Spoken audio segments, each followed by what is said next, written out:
Bom dia a todos. Agora estão me ouvindo, né? Prazer estar com vocês aqui. Rodrigo, obrigado aí mais uma vez. Mais um ano, uma parceria bacana entre Brain Club e FI.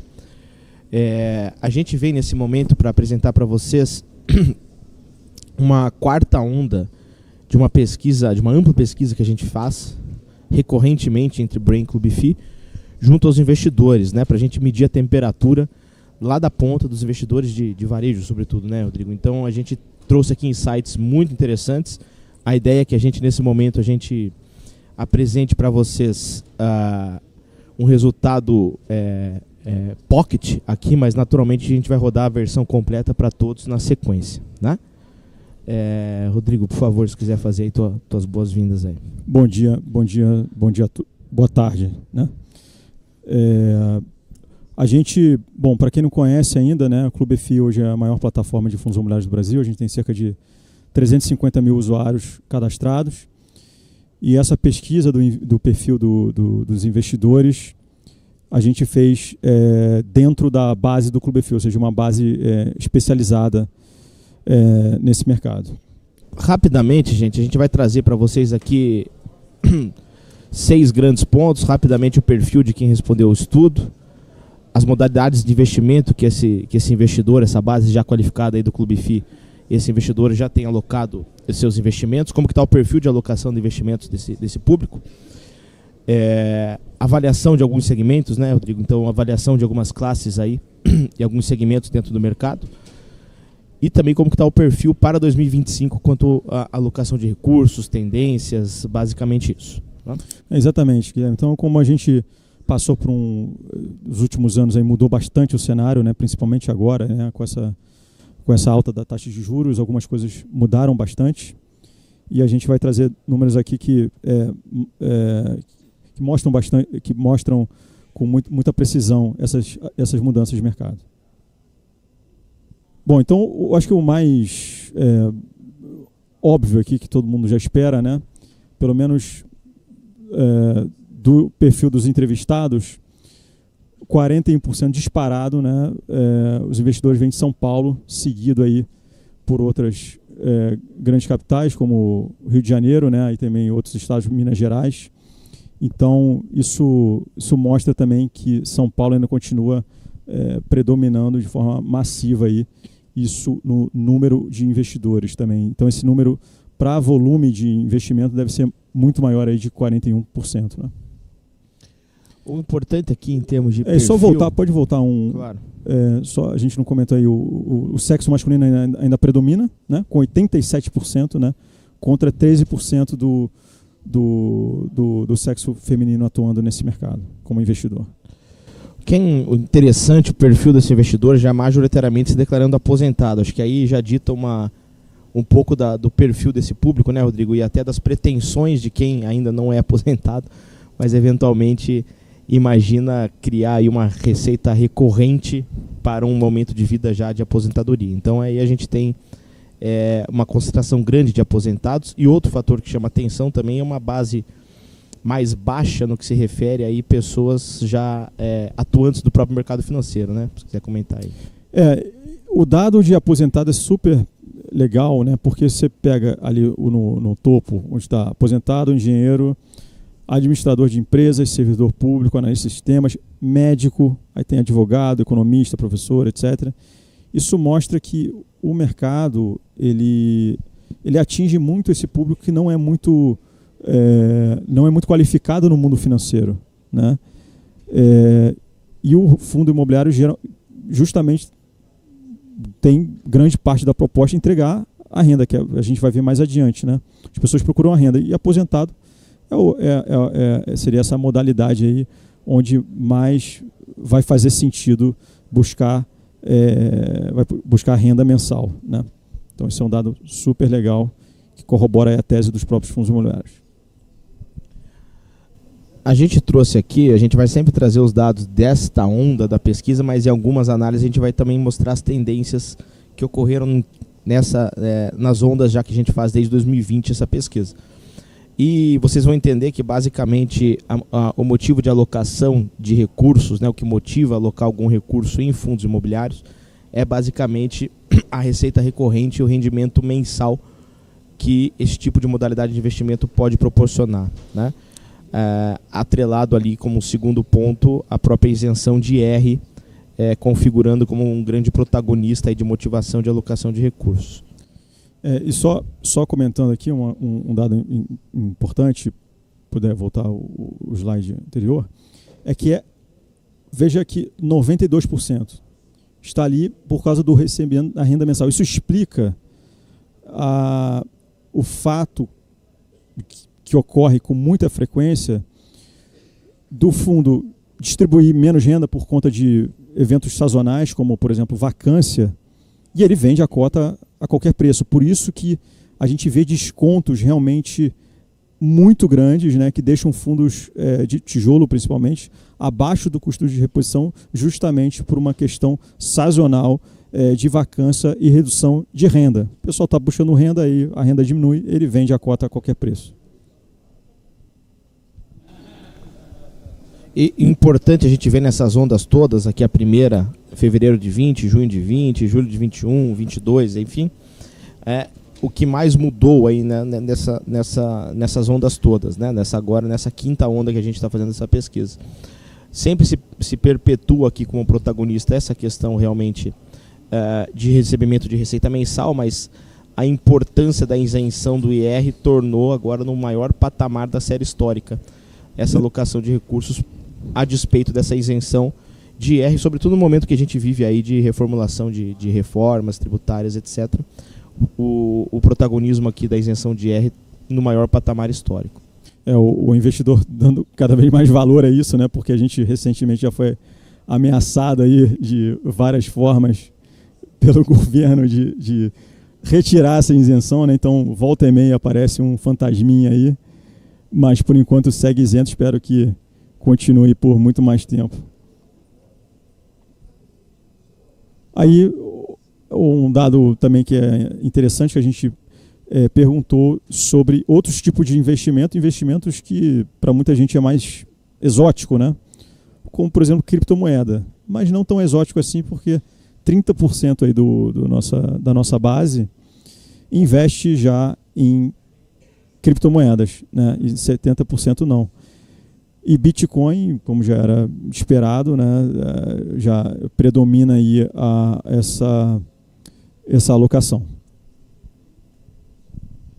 O mercado exterior também é bastante interessante, né? Você vê aí como a gente tem esse cenário político que às vezes assusta muita gente, o dólar disparando, então você tem cada vez mais pessoas procurando o mercado exterior, né?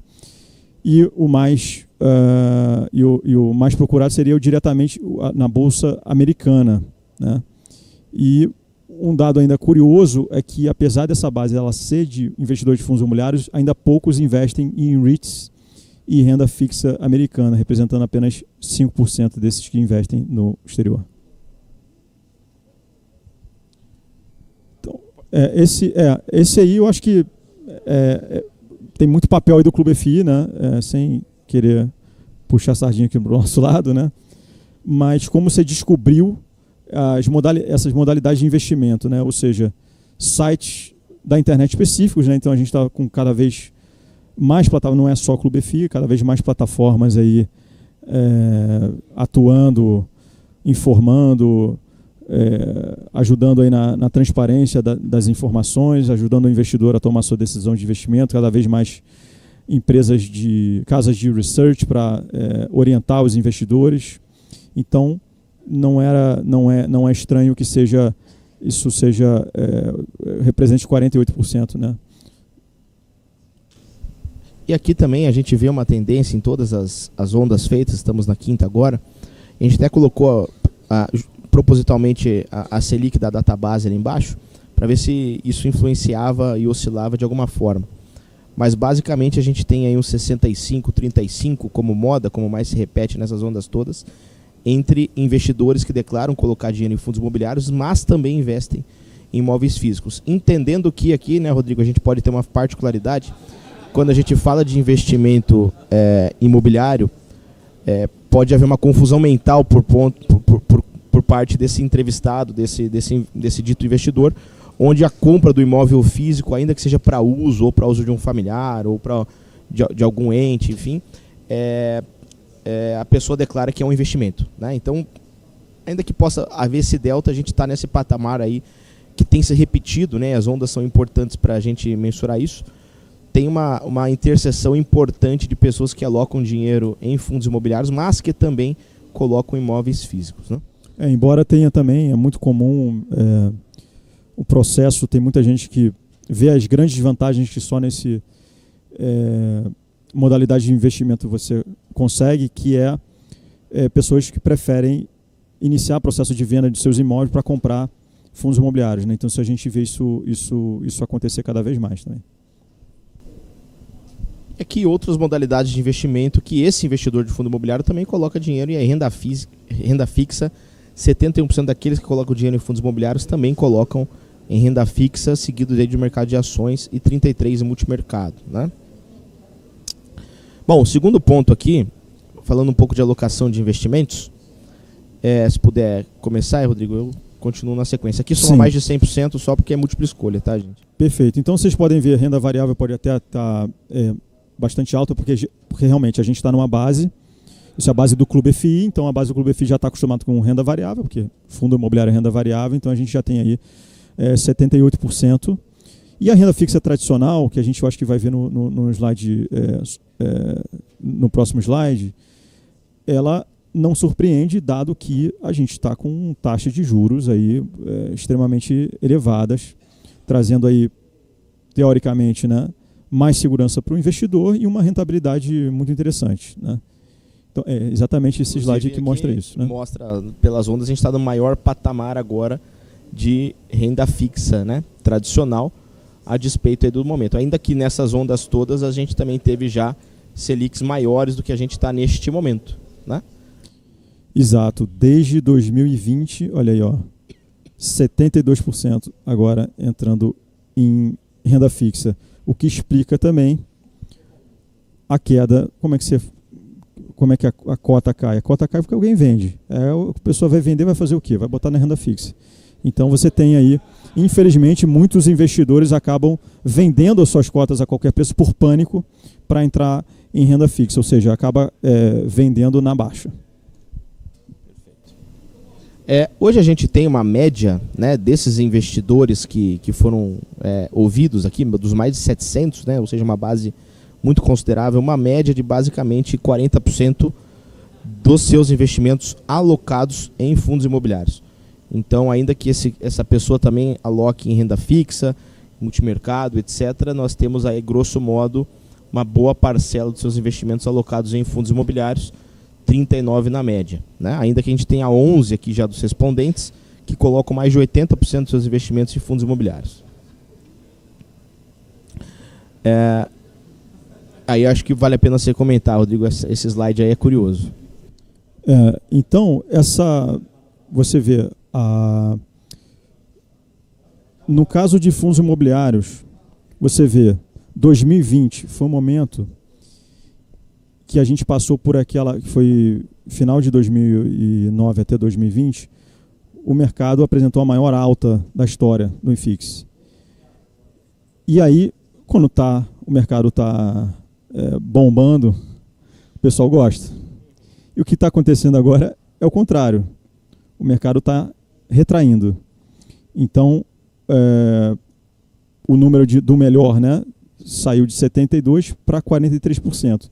No entanto, geralmente, esses momentos que são considerados piores são os melhores momentos para você comprar, porque você está comprando com preços para entrada, né? Para entrada, né?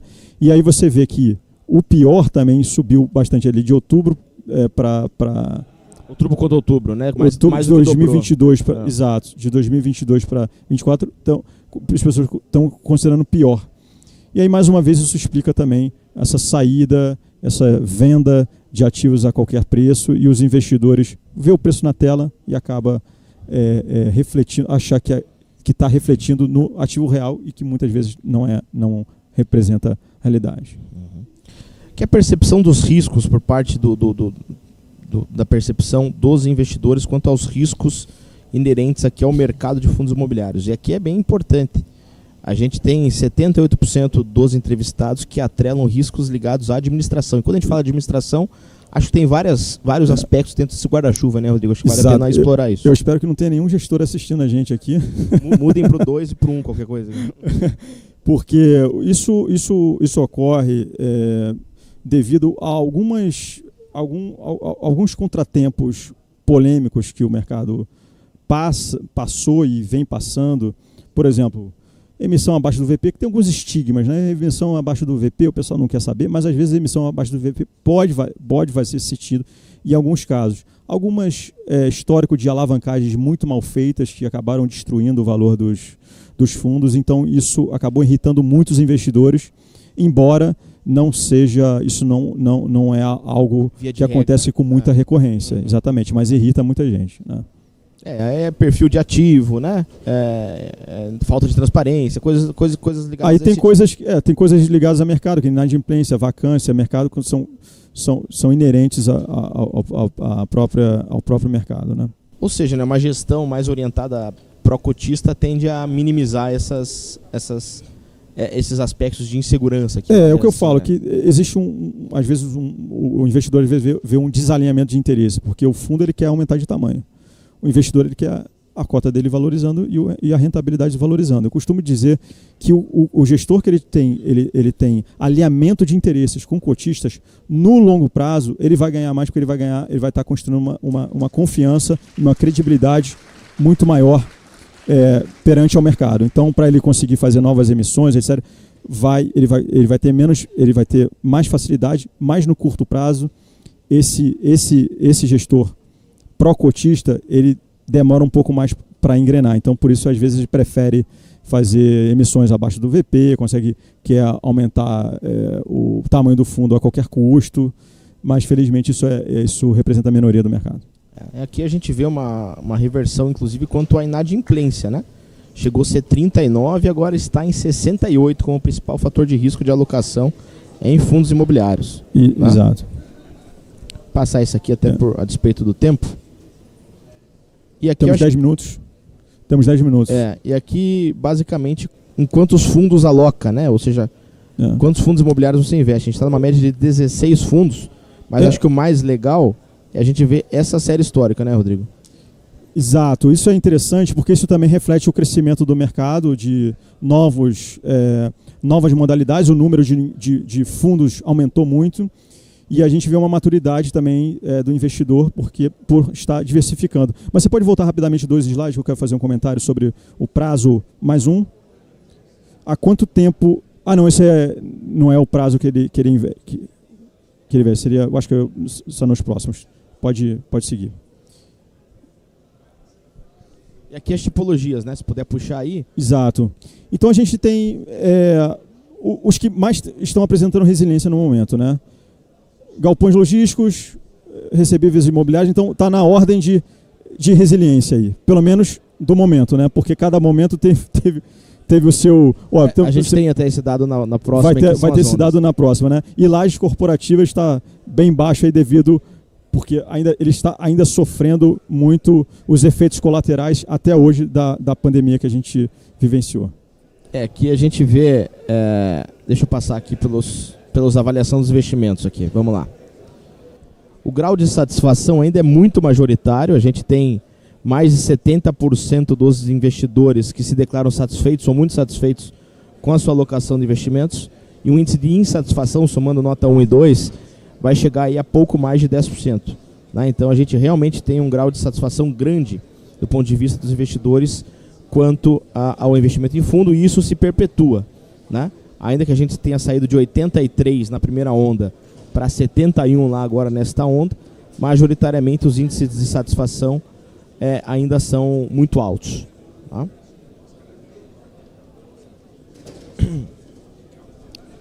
Bom, aí sobre a alocação de investimentos, né, como avalia a rentabilidade obtida através dos investimentos em fundos imobiliários.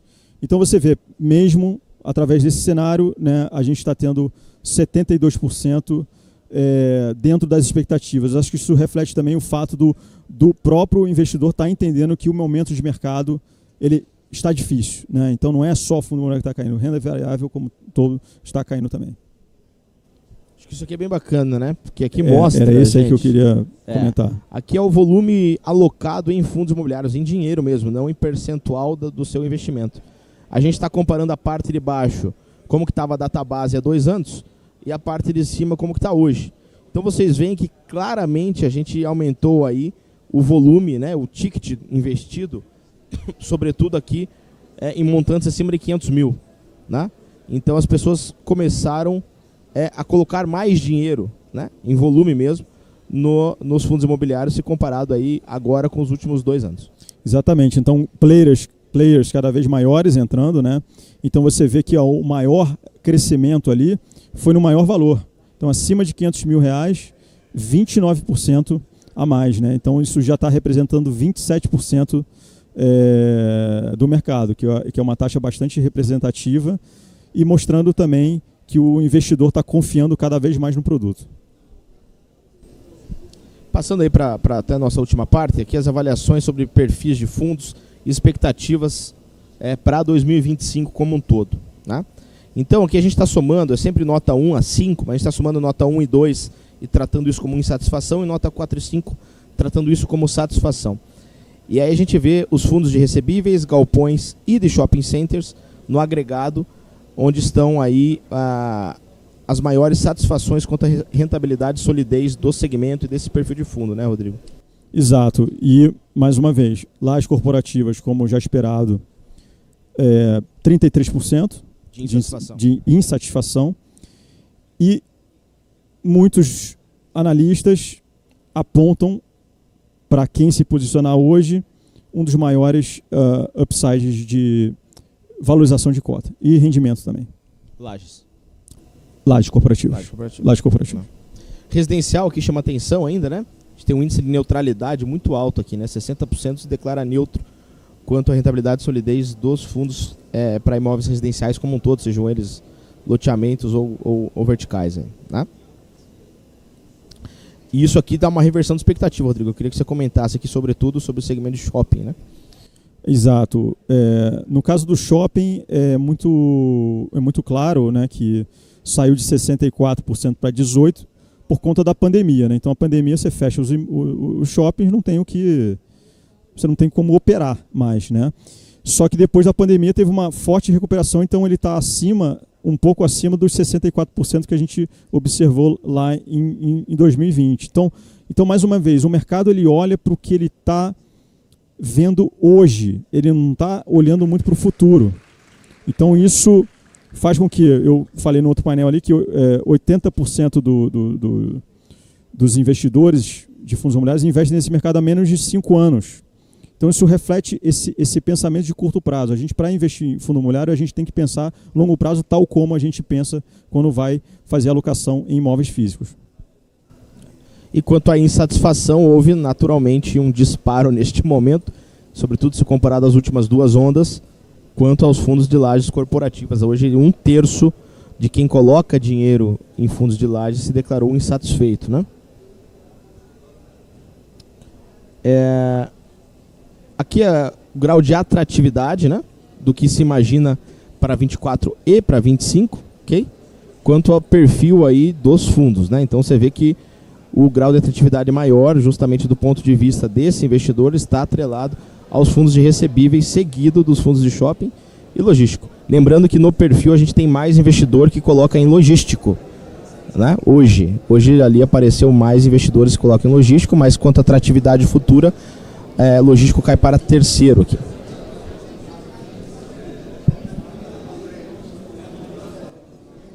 Vai lá, Rodrigo.